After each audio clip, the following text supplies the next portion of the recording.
السلام علیکم ورحمۃ اللہ وبرکاتہ۔ بچوں، آج ہم پڑھیں گے مضمون اردو۔ آج ہم بچوں سبق نمبر 22 کی نظم ہمدردی کے مشقی سوالوں کے جواب پڑھیں گے اور لکھیں گے۔ تو چلیے ہم شروع کرتے ہیں۔ تو ہمارا پہلا سوال ہے بچوں، ایک جملے میں جواب لکھیے۔ تو بچوں یہاں پر ہمیں کچھ سوالات دیے گئے ہیں، ہمیں ان کے جواب ایک جملے میں لکھنا ہے۔ نمبر 1، درخت کی ٹہنی پر کون بیٹھا تھا؟ تو ہمارا جواب ہے بچوں، جواب درخت کی ٹہنی پر بلبل بیٹھا تھا۔ نمبر 2، بلبل کیوں اداس تھا؟ جواب، بلبل اس لیے اداس تھا کہ رات ہو رہی تھی اور اندھیرے میں وہ اپنے گھر تک نہیں جا سکتا تھا۔ نمبر 3، بلبل نے دن کیسے گزارا تھا؟ جواب، بلبل نے اڑنے اور دانا چگنے میں دن گزارا تھا۔ نمبر 4، بلبل کو کس بات کی فکر تھی؟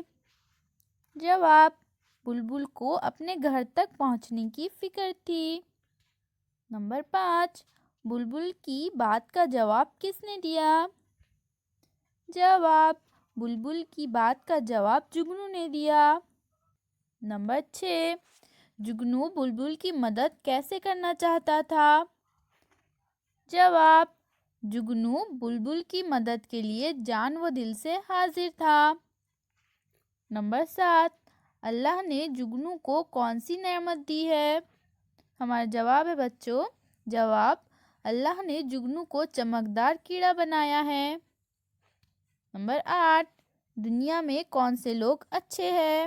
تو ہمارا جواب ہے، جواب، دنیا میں وہ لوگ اچھے ہیں جو دوسروں کے کام آتے ہیں۔ اب ہمارا اگلا سوال ہے بچوں، شعر مکمل کیجئے۔ تو بچوں یہاں پر ہمیں 3 آدھے شعر دیے گئے ہیں، ہمیں اس کے آگے کا شعر لکھ کر اس شعر کو مکمل کرنا ہے۔ نمبر 1، پہنچوں کس طرح آشیاں تک۔ اس کے آگے کا شعر ہے بچوں، ہر چیز پہ چھا گیا اندھیرا، پہنچوں کس طرح آشیاں تک، ہر چیز پہ چھا گیا اندھیرا۔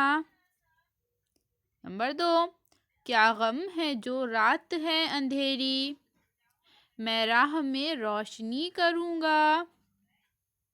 نمبر 3، ہے لوگ وہی جہاں میں اچھے، آتے ہیں جو کام دوسروں کے۔ تو اس طرح سے بچوں ان سوالوں کے جوابات کو آپ اپنی کاپی میں لکھیے۔ اللہ حافظ۔